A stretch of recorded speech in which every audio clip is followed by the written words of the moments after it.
What's up, y'all? Dr. Martin here. So I wanted to talk to you about like a big issue that is contributing to racism-related stress for Black people, which you know is my specialty. And that's just the rampant act of bias against our hair, like hair discrimination bias. So first of all, stats. You know I love the stats. Did you know that like with Black women, 80% are more likely to change their natural hair to meet social norms or expectations at work? 83% are more likely to be judged more harshly on their looks due to their hair, and we are 1.5 times more likely to be sent home, or to know a Black woman who was sent home from the workplace because of our hair. So like imagine what that does to the mental well-being of Black people overall, to have to live in a world that can't even respect the way that our hair comes out of our head, continuously being told to be authentic. But what is more authentic than the way my hair comes out of my head and the way I choose to wear it?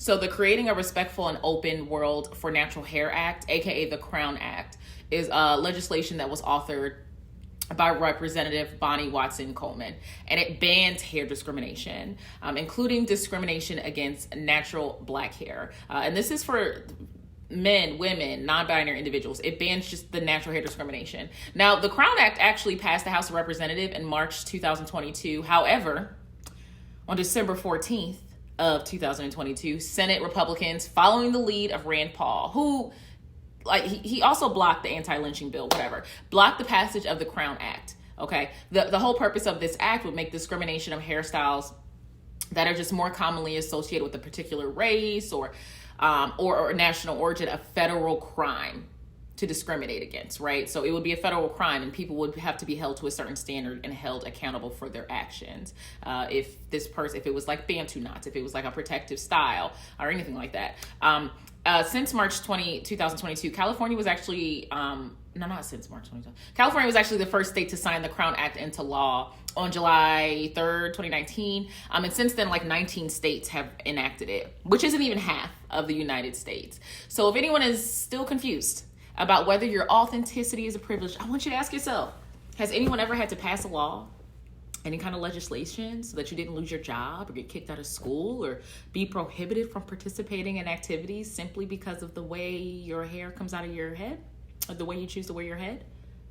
Yeah, then you have that authentic privilege.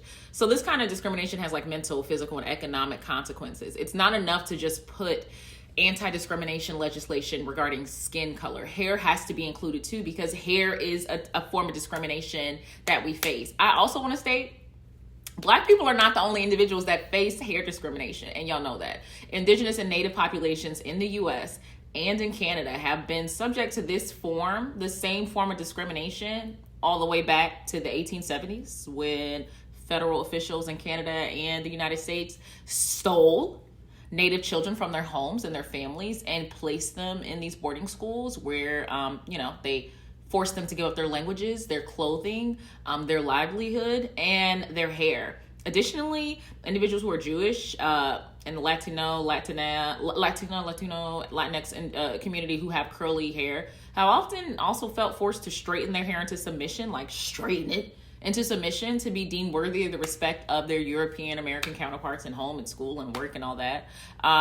So how can you contribute to this whole fight? And it is a fight. Well, one of the things you can do is go to thecrownact.com. You can email your federal legislator. You can sign the Crown Act petition.